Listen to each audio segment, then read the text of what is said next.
Il est majestueusement installé le long des artères, le drapeau du Bénin, en cette veille des festivités de l'accession du Bénin à la souveraineté nationale et internationale annonce la couleur. Nous sommes ici à Bohican, une commune située à 130 km de Cotonou. Indépendance, tcha-tcha, tozumiye, okifwanza, tcha-tcha, tubakini. À quelques jours de cette célébration, la ville n'est visiblement pas très animée. Tous les regards sont plutôt tournés vers l'hôtel de ville. Ici à Bohican, d'année en année, je pense que désormais le rythme, nous avons pris le pli de l'organisation de cette fête nationale. Comme vous pouvez le voir, des cerceaux supportant les couleurs nationales sont positionnés un peu partout dans la ville pour rappeler que dans quelques jours, nous allons fêter le 65e anniversaire de l'accession de notre pays à la souveraineté internationale. Outre cela, j'ai vu passer le programme proposé par le comité d'organisation des fêtes de la commune de Bohican, dirigé par le chef d'arrondissement de Saclo, M. Achille Jossin. Et globalement, je retiens le dépôt de la gerbe au mois le 1er août au petit matin à 7 h, suivi d'une agape ouvert au public.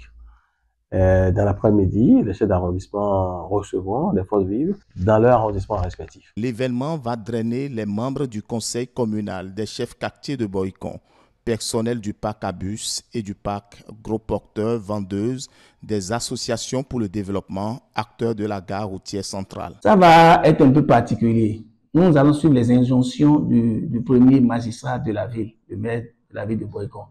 Un dépôt de viande se fait sur l'esplanade, ici à Saclo. Et cette année, le conseil communal a prévu quelques innovations. L'innovation cette année à la mairie de Bohican est que l'hymne national sera chanté par notre fanfare, la fanfare communale, qui fera sa toute première sortie officielle ce jour-là. Malheureusement, notre orchestre féminin n'a pas commencé suffisamment tôt les répétitions pour être prêt ce jour-là. Mais ces deux orchestres auxquels je tiens énormément sont aujourd'hui des réalités. Donc, les Bohicanoises et les Bohicanois pourront voir de visu et écouter leur fanfare communale à chanter. Dans chaque grande ville du pays, on s'active d'une manière ou d'une autre pour que la commémoration de cette fête soit non seulement une réalité, mais aussi et surtout ait tout l'éclat nécessaire. C'est le cas aussi à Djidja, la plus vaste des communes du département du Zou, située à 36 km au nord-ouest d'Abomey, la capitale historique du Bénin. Depuis 2023, c'est au niveau du département qu'on avait l'habitude de célébrer. Cela ne voudra pas dire qu'on ne respecte pas ce qui devrait être fait au niveau communal. Au niveau communal, on nettoie le site dédié aux morts, on prépare les drapeaux et autres qui doivent embellir le centre-ville, le centre de monument aux morts. On envoie les drapeaux au niveau des arrondissements, on envoie les drapeaux au niveau des commissariats. Même s'ils disposent, il faudrait que ça soit des drapeaux neufs, juste pour montrer qu'il y a une grande fête qui s'annonce. C'est une fête, le 1er août, c'est une fête. Comment se prépare la fête du 1er août dans la commune d'Agbanizon? Nous avons voulu en savoir plus. Malheureusement, contrairement aux autres communes, l'accès aux autorités est très difficile. La première autorité communale, pourtant informée de notre passage, n'a pas voulu se prêter à notre exercice. Les quelques conseillers rencontrés n'ont pas voulu aussi se prêter à notre caméra et micro. Visiblement, l'équipe n'est pas la bienvenue dans les locaux de la mairie. Un tour dans la ville d'Agbanizon et le constat est là. Pas de drapeau ni d'objets indiquant les festivités. La population pense toutefois sacrifier à la tradition. On se prépare comme on peut par la grâce de Dieu. Avant le jour J, on va fêter. On va rendre grâce au Seigneur afin de voir ce jour, afin de célébrer ce 1er août.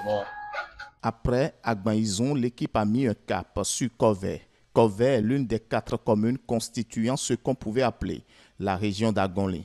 Elle est à environ 40 km d'Abomey en direction de l'Est. Elle est devenue sous-préfecture en 1991 et commune depuis la mise en œuvre de la loi sur la décentralisation au Bénin. La fête, à l'instar des autres communes du Bénin, ça se prépare très bien.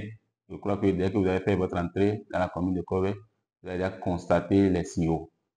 Vous voyez, nous avons mis déjà les drapeaux qu'il faut, les cerceaux, sur les grands carrefours, dans les grands artères. Et nous comptons à Kové 8 arrondissements. Si vous passez devant chaque arrondissement aujourd'hui, il y a ces cerceaux-là qui montrent qu'il y a une fête qui s'annonce. Et cette fête s'annonce très belle à Kové. Non loin de Kové, à environ 45 km, tout est aussi prévu pour les festivités du 1er août, nous confie le maire de la commune de Wenhi. Les préparatifs vont bon train. Nous sommes en train de prévoir beaucoup d'activités. Après le dépôt de GEB, nous avons droit à des défilés civils. Et à la fin de ce défilé, on va tenir des prestations de nos vedettes qui vont nous montrer leur talent à travers les différentes musiques. Chaque 1er août, le Bénin célèbre avec fierté et solennité sa fête de l'indépendance, marquant l'accession du pays à la souveraineté nationale et internationale en 1960. Enfants du Bénin debout, La liberté de Christ sonore chante au premier fédéral, les enfants du Bénin debout.